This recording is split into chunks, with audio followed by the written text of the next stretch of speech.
I think there's one topic that I really want to talk about today, and that is the newest release from Ubisoft for Assassin's Creed Shadows. There are so many things I want to say, but okay. First thing I want to say is Ubisoft, they actually have the audacity to asking for pre-order without showing any gameplays. I mean, the balls on this company these days, man. Come on. All they have showing is a cinematic trailer, and that's it. I mean, trailers like these days doesn't really tell you much because how well they can be made and how much big of a deviance from their actual gameplay. Without actually seeing the gameplay, I mean, they have the audacity of actually asking for pre-order. That's just wild. I mean, I guess they did it before, right? They did it for the wait, did they do it for? No, wait. There is a gameplay trailer for Star Wars Outlaws, I think. But this one, they just straight up, you suckers gonna buy it anyway. Oh God. Okay, well, I bet some people buy it, but still. But most ridiculous thing is the pricing. Okay, the pricing. Okay, for me, I'm looking at the Canadian dollars, right? I'm looking at Canadian dollars. I'm in Canada. That's the thing. In Canadian dollars, it's 90 dollars. Right? I'm pretty sure this is like before tax. Okay, $90 for the standard edition. That is a base game and a pre-order bonus. And you might ask, what's in the pre-order bonus? Okay, so pre-order bonus again, the assets. Okay, pre-order now to get an Assassin's Creed Shadow bonus quest. Thrown to the dogs. All you're getting over here is a single quest. Is that what I'm getting at here? For $90 for a game that doesn't even show you any gameplay. That is wild. Okay, I think the US equivalent will be around $70. I think that's around roughly. I'm pretty sure that's a roughly price. Okay, now let's go up to the next tier, the gold edition. Gold edition. Yeah, 145 Canadian dollars. You kidding me? You actually. Oh my God, the upsale over here. It's kind of, it's ridiculous, right? It's ridiculous. Okay, so what you get is the base game, the pre-order bonus, a season pass for an Assassin's Creed game. Okay. Okay. All right. Okay. You might ask, what's in the season pass? The Assassin's Creed Shadow season pass include another bonus quest on day one. Ooh, another bonus quest with additional unlockable content as well as 2 upcoming expansions. You're telling me they are already planning for expansions when the game is not even out yet? That is wild. Even like additional unlockable content. So you're basically having, oh my God, bonus quest on day one with additional unlockable content. This is ridiculous, man. It's like all of this, like additional unlockable content that should already be in the game already. Like, why would you do this? So, and the people who doesn't have standard edition, they have to like pay extra for the additional content, I guess. In the future, once they come out, I'm pretty sure the in-game shop works great. Was great. Oh my God, season pass, and 3 days early access for what? I don't. For what? Is this online? Is this MMO? Got them 3-day early access? Do you get like do you get any like bonuses? Do you get advantages? What's the point? What's the point? Okay. Now we're on to the Ultimate Edition. Alright? The Ultimate Edition include one extra Ultimate Pack. What's in the Ultimate Pack, you may ask? The Assassin's Creed Shadow Ultimate Pack contains, what's this? The Sekiro character pack, including gear, weapon set, and both Noe and Yasuke. The Sekiro Beast and Dragon Tooth trinket. So what you get is extra equipment. The Sekiro Hideout Pack, including the 4 unique ornament to customize the hideout for your Shinobi League. Okay, so cosmetics. 5 extra skill points. Pay to win? In a single player game? The red dragon filter in photo mode. Wow. Wow. And that is an extra. Oh, how much is this? Extra $25 for that. That went from 145 Canadian dollars to 170. To 170 Canadian dollar for Ultimate Pack. Okay, so for USD, for those that are in US, no wait, this is EU. Is it pound? Okay, never mind. I think it's about the same, right? I think so. Okay, well, correct me if I'm wrong here, okay? So USD, it is 70 for the standard edition, 110 for the gold edition, 130 for the ultimate edition. That is ridiculous amount of money for a shit game without gameplay. They're just asking you for pre-order, and this is not the first time they've done it, right? They did it for Outlaw too. But the thing is, at least Outlaw, they give you more stuff, right? It's like, at least it's bad. It's not that. Oh my god, I'm lost for word. Okay, for Outlaw, the pre-order bonus, just the pre-order bonus, right? Just for pre-ordering, what you get, it's a cosmetic pack of your speeder, a cosmetic for Trailblazer Starship. What you get over here, it's a bonus quest. Okay, one is actually maybe like a exclusive, like some sort of exclusive,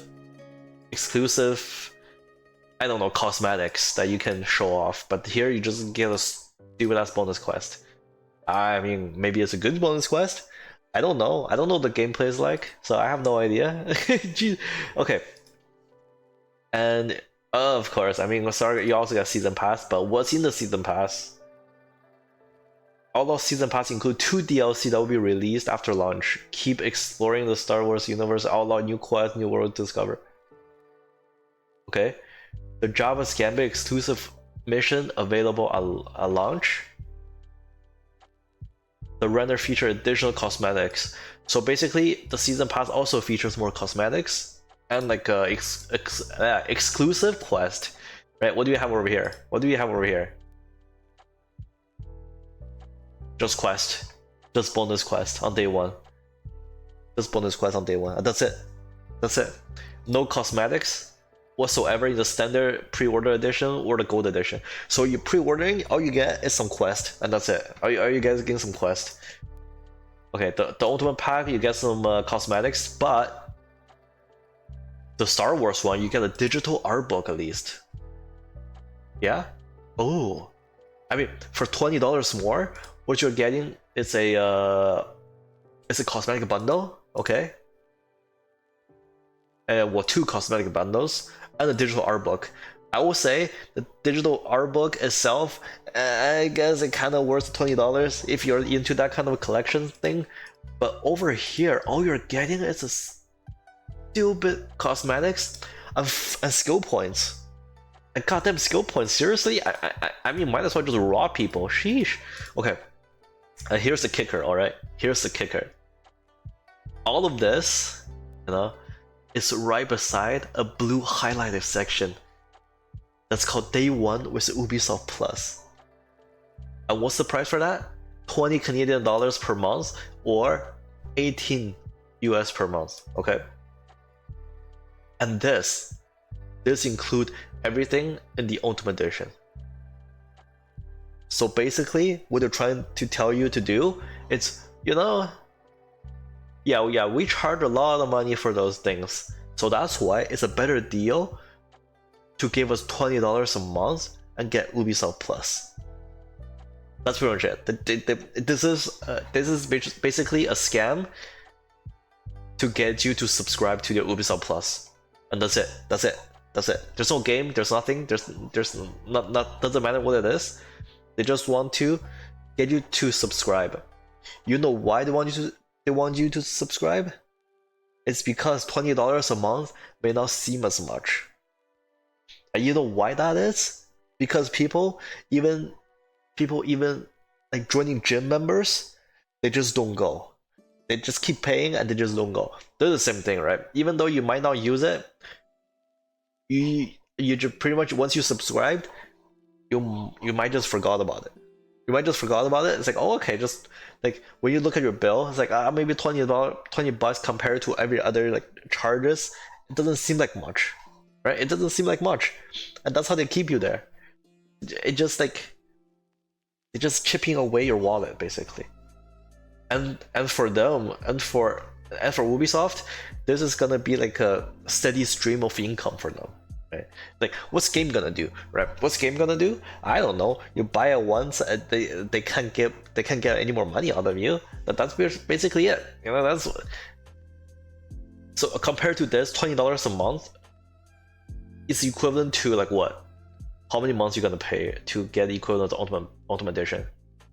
It's around 8.5 months.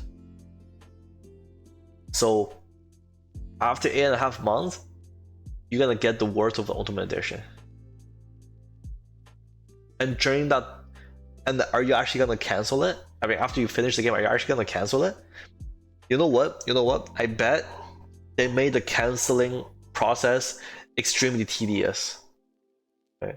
It's not like a press a button, you just unsub, but you probably have to like call them. You have to call them to cancel. I bet they're gonna do that. You know, I bet Ubisoft are gonna do that. And you know what they're gonna do? They're gonna speak French to you. Okay? They're not even gonna use English. Their first language is gonna be French, and then they're gonna say something French stuff, and then they're gonna tell you press 2 for English. Right? That's what they're gonna do. I bet my ass on it. All right? That's what they're gonna do. That's for sure they're gonna do. That's one thing. The audacity of them to pre-order without showing gameplay, and the pricing for pre-order, and the audacity for them to highlight this piece of, like they highlight this entire section over here just for you to subscribe, and the pricing. Oh my god, this is ridiculous. This is either it's Canadian or USD. This is ridiculous. Okay, this is not the first time they're doing it too. All right, they did it. They tried it in Star Wars Outlaws. This is even the worst deal than Star Wars Outlaws. It's blowing my mind. It completely it's completely blowing my mind over here. Okay, I haven't played an Ubisoft game for so long because I don't give a shit about this company anymore. Okay, I don't give a shit about this company. Let me see, like what kind of game do I even like from them anymore? I don't think I like any of their games anymore. All right, what do they have? Skulls and Bones, it's garbage, complete garbage. Mirage, didn't really care about Sunset Craft after the first two, and maybe Brotherhood, but whatever. Avatar, I think it's garbage. Didn't like it. Rainbow Siege 6. Rainbow Siege 6, it's not. It's like, it's playable. Valhalla, okay. Anno 1800, I did hear good things about it, but I personally didn't play it. Far Cry 6, I heard it's pretty bad. Prince of Persia: The Lost Crown doesn't seem it was that good. Like, when's the last time? Oh my god, Watch Dogs, the complete dog wash. Like how they marketed the first game and how they turned out. The Legion was even worse. Okay. Okay, when exactly when was the last time they even had a good game? And that's it. You know? Okay. That's one thing. Okay? And that's okay. That's pricing. Pricing, I had the biggest problem with pricing. The second is the setting. The setting, right? Setting, very interesting setting. Very good setting. I think this is a setting probably a lot of people have been asking for a very long time. Right? I mean, even though I think they should have finished this before Ghost of Tsushima came out.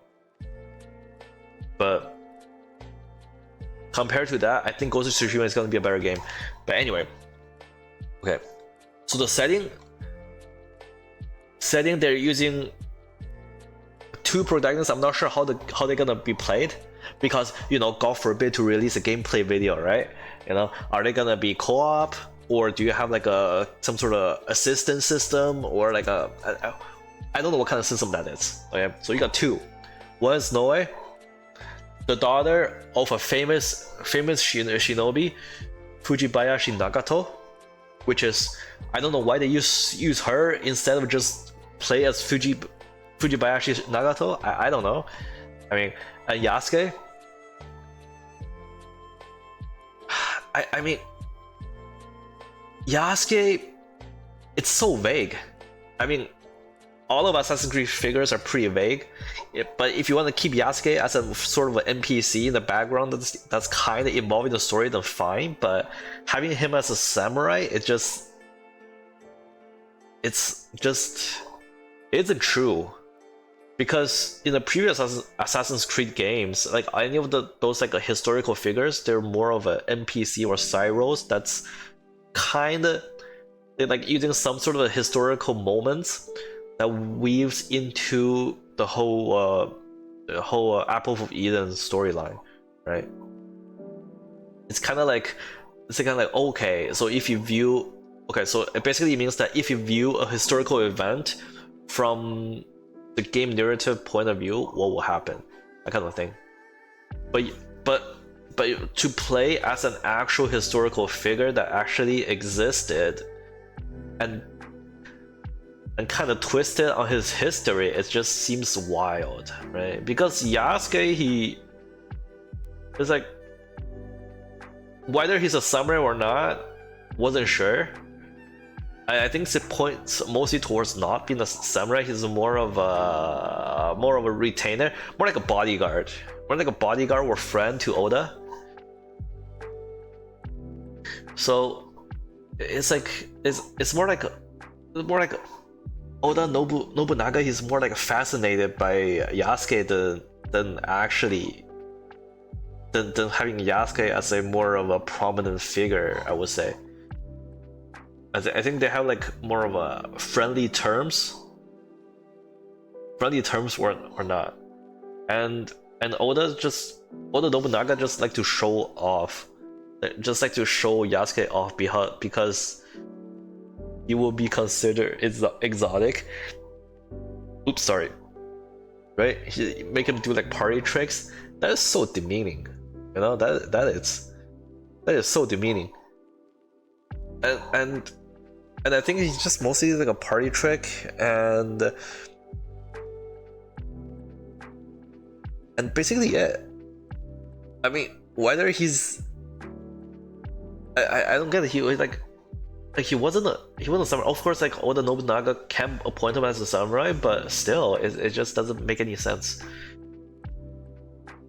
But anyway, like, because when I first imagining an Assassin's Creed game set in this period in Japan, I would be thinking it will be focusing more on the different, like probably some focusing more like a famous shinobis, right? Not Yasuke. Like the daughter, it's fine, like a kunoichi, but I mean, just imagine like if you have like Fujibayashi, or even Momochi, right? Even Momochi, like you have like a clash between I guess against samurai would make sense because the samurai could be the Templars. But oh my god, imagine like playing a Fujibayashi or Momochi or Ishikawa. Oh, Ishikawa would be great. But honestly, the one I imagine the most would be playing as in this like period of time will be Fuma. Will be the Fuma clan. Fuma clan was the Kazama clan. That would be like a Assassin's Creed Japan, the kind of period I imagined. Right? You're playing as the Fuma, the more notorious Fuma clan, especially as a Fuma Kotaro, or someone fascinated by Fuma Kotaro and then impersonating him. and then something like that. And if you want to focus on like a female kunoichi, then you could link the story into Mochizuki, right? Right? That would be great. Like her kunoichi, like her kunoichi is almost like the order, the brotherhood, and include like 200 300 women. I mean, that would have been like a serious. That would be a much better storyline than what they were showing, in my personal, in my opinion, right? I think, and then people can learn more about these like interesting shinobis. Oh man, imagine a story about like Assassin's Creed story about Mochizuki. Ah man, that would be great. That would be great. Or I think this would be a better one, right? Or you could go with Jinichi Kawakami. I think that was his name, right? I need to look it up. Jinichi Kawakami. Yeah. So Jinichi Kawakami, that would be called the Last Ninja. So basically, you can have him as the last assassin, or someone that's fascinated by the order, by the assassin's order, and then take up that mantle himself, and then to somehow, I don't know, like, I don't know. I mean, there's so many interesting like shinobi characters they could have used. I don't know, man. I don't know. They could, if they want to stick to like if you are already having like a historical figures as playable as Yasuke, then you might as well just playable as one of the badass shinobis, right? Especially, I believe there was a leak story about the original plan story for Shadows. I mean, if you guys can look it up, and the story is basically, it was a monk that was trained by, I think it was a monk that was later trained by Hanzo to obtain the Sword of Eden, that historical figures like Genghis Khan that used to control his legions. That would be well, when I heard about it, that was a dope story, right? Because I think from the trailer, what I see is that the samurai raided the village for Fujibayashi and slaughtered the village, and the daughter Noe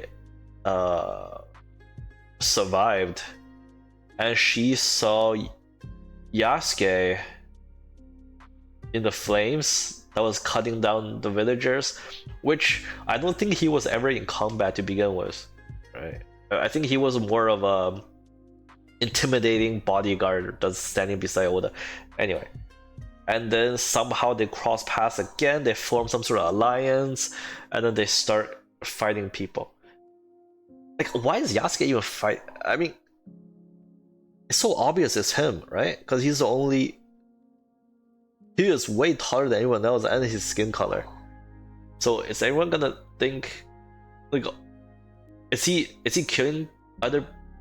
Is he killing people in the name of Nobunaga, or what? I don't know what's this about.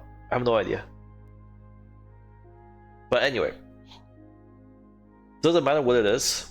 The key point is, do not pre-order this game. Seriously, do not pre-order this game. This is basically a scam.